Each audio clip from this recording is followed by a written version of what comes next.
There are many text styles and tools that you can use to enhance the look and quality of your document. For all of the following tools that you can use, you must highlight the text by double-clicking on it to ensure that that is what you want to change.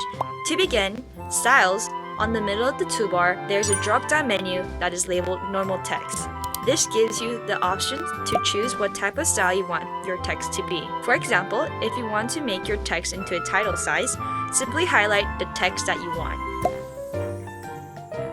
Font. On the right of the Normal Text button, there's a drop-down menu that allows you to choose your font. The original version of any document is font Arial. However, you have the ability to change that into anything you want. Size.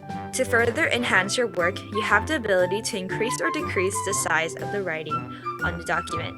The plus button increases the size of the writing, whereas the minus button decreases the size.